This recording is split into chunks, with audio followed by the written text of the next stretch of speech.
Assalamualaikum warahmatullahi wabarakatuh. Malam ini sekali lagi kita bersama untuk membincangkan isu-isu semasa. Sebarang komentar daripada anda semua bolehlah disalurkan melalui ruangan komen di dalam live kita pada malam ni. Dan insyaAllah tuan-tuan, malam ini ada beberapa isu yang akan kita huraikan. Antaranya kenyataan yang dikeluarkan oleh MP Pasir Mas daripada PAS, Saudara Fazli. Dan mungkin kita akan bincangkan tentang hubungan UMNO PAS. Begitu juga dengan beberapa perkara yang mungkin akan dibangkitkan oleh hadirin yang menonton live kita pada malam ni.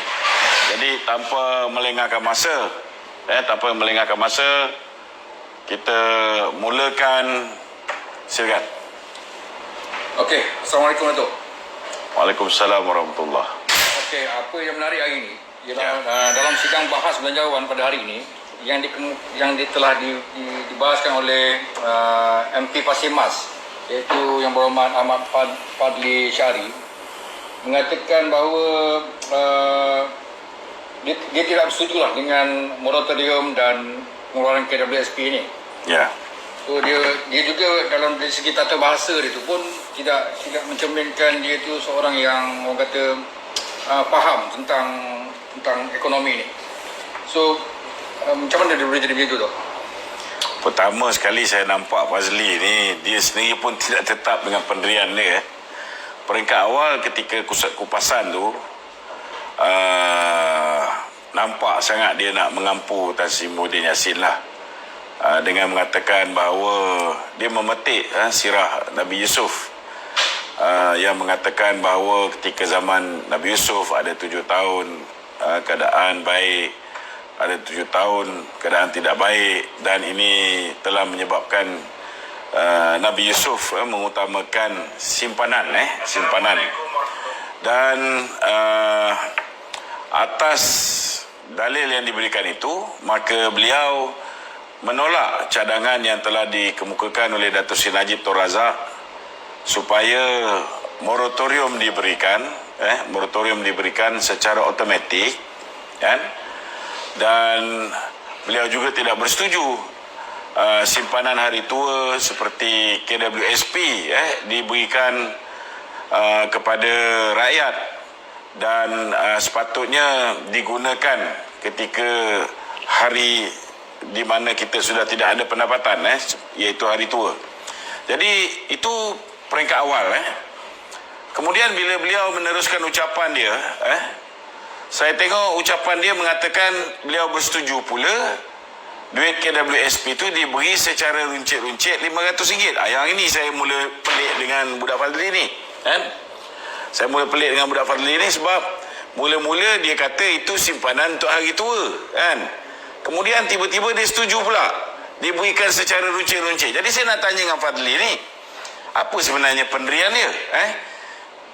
Dia nak ikut dalil zaman Nabi Yusuf yang dia sebut tu, maknanya simpanan untuk hari tua jangan guna sama sekali, ataupun simpanan untuk hari tua tu boleh diberikan ataupun diagihkan secara runcit-runcit. Ini menunjukkan bahawa beliau tidak ada konsistensi, dia tak konsisten. Ketiga, saya tengok pendirian beliau berubah lagi. Apabila MP daripada Pembangkang membangkitkan kenapa PAS menentang pemberian moratorium wajib, sedangkan walaupun 6 bulan kena faham ni, 6 bulan yang lalu, iaitu dari bulan 4 sampai 30 hari bulan September, bila kita berikan moratorium, bank-bank di Malaysia ini tahun 2019 masih mengaut keuntungan, sebanyak 32 bilion. Sedangkan jumlah moratorium yang diberikan daripada bulan 4 sampai bulan 9 itu nilai dia lebih kurang 6.34 bilion saja. Jadi ini yang menjadi persoalan dia. Kenapa tak boleh berikan kepada the M40? Maknanya bukan setakat B40 yang bersasar ni. Sepatutnya M40 pun boleh diberikan. Kalau tak nak bagi pun tak payah bagi kepada the top 20. Itu apa yang ahli parlimen pembangkang kata. Tetapi hakikat dan realitinya macam saya sebut, dalam musim COVID ini bukan hanya the B40 yang terkesan, M40 terkesan, dan ada di antara top 20 pendapatan mereka sudah hampir sama dengan the B40.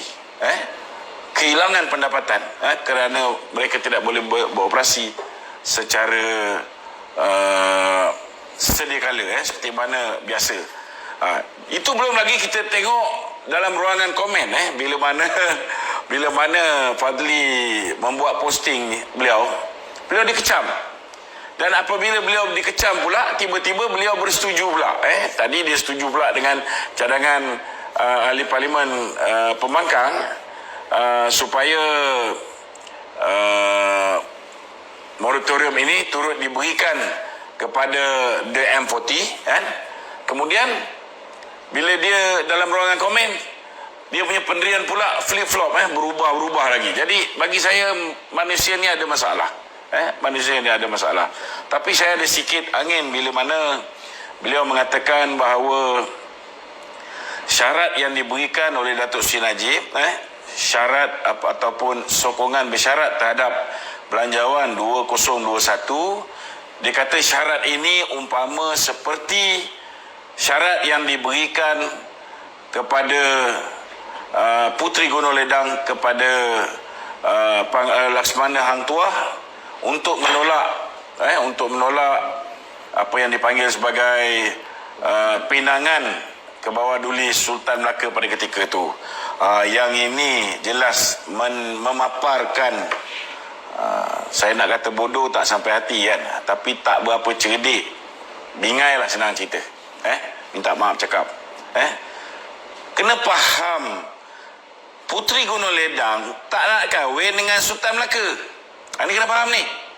Jadi kerana dia tak nak kahwin dengan Sultan Melaka, maka dia memberi banyak alasan.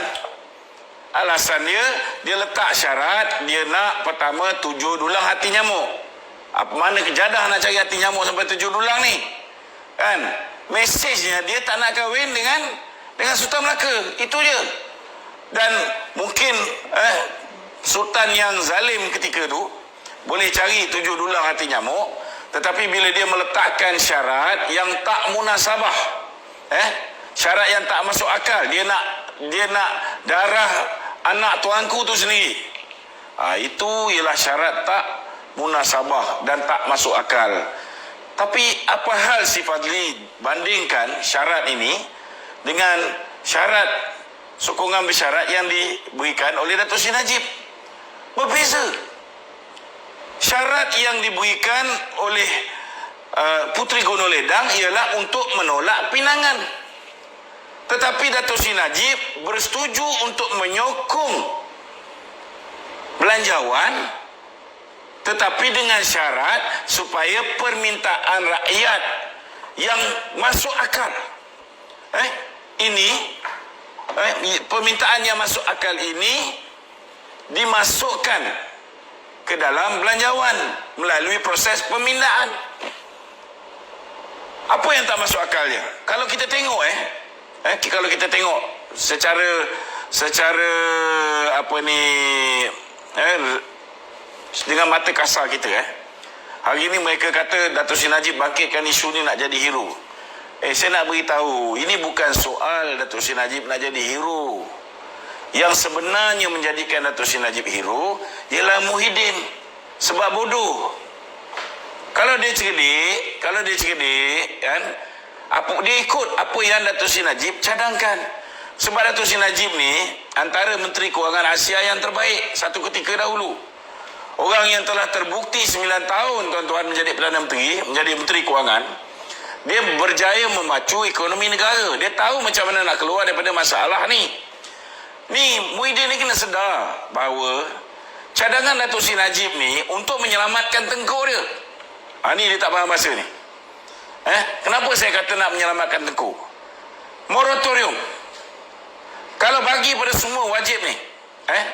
Tadi Fadli kata ada yang terima dan ada juga yang dapat moratorium ni tapi dia tetap bayar bulanan setiap bulan kerana dia tak nak mengenakan interest. Itu mungkin dia tak tambah. Dia tak nak interest berjalan, tapi dia serve interest saja. Sebenarnya dah tak perlu bayar interest.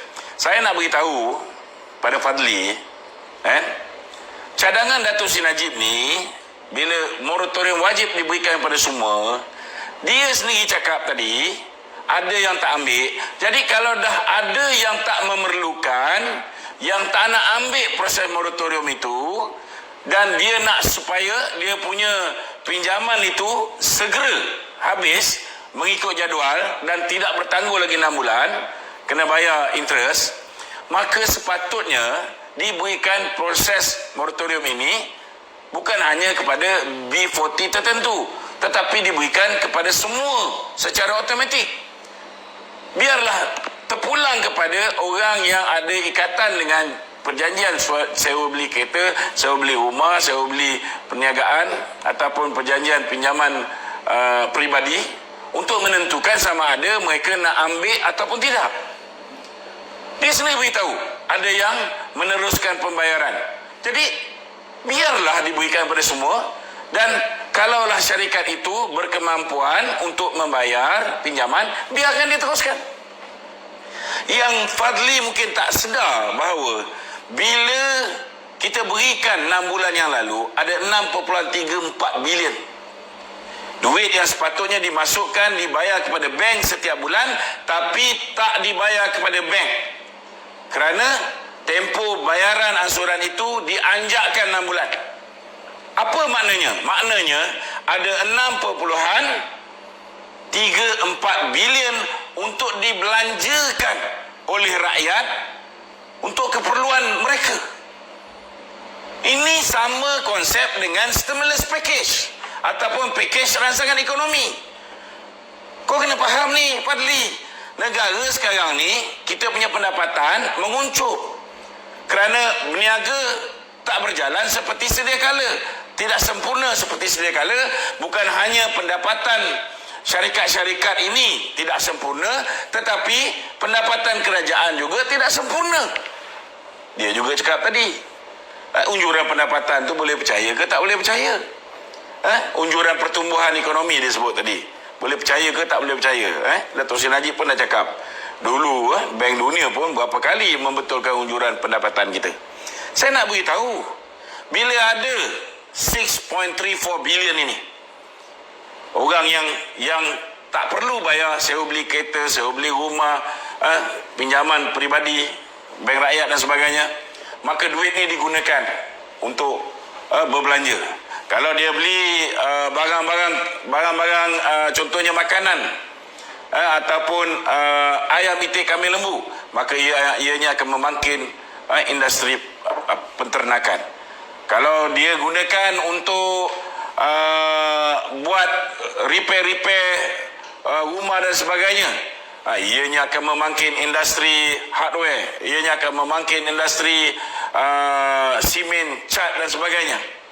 So ini tuan-tuan akan membantu untuk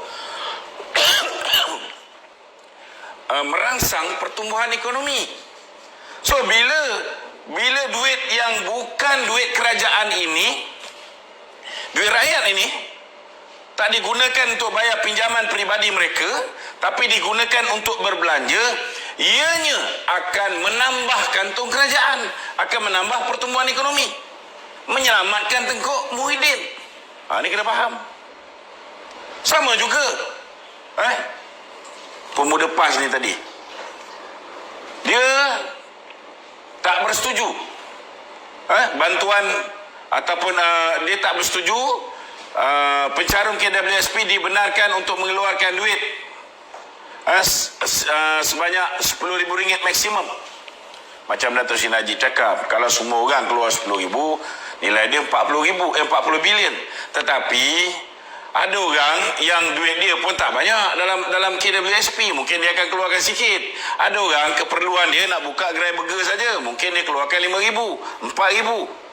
So paling banyak pun mungkin sekitar 20 bilion saja. Cuba bayangkan 20 bilion ini, saya nak beritahu, 20 bilion ini digunakan oleh mereka ini untuk berbelanja. Apa kesannya pada ekonomi? Kesan dia sama kesan dia dengan Datuk Seri Najib, tuan-tuan, memberikan 6.8 bilion untuk 7.2 juta keluarga. Duit ini digunakan juga untuk beli barang-barang keperluan harian mereka, untuk settlekan hutang itu, hutang ini. Maka ianya menambah kitaran wang di pasaran, tuan-tuan. Tapi kena ingat, 20 bilion maknanya, tuan-tuan, bukan sekali BRIM tu, bukan sekali BRIM, 3 kali BRIM pun, 3 kali BRIM nilai dia, ianya akan menambah kuasa membeli rakyat, tuan-tuan. Jadi macam mana Fadli boleh kata bahawa ini sama seperti syarat yang diberikan oleh Puteri Gunung Ledang?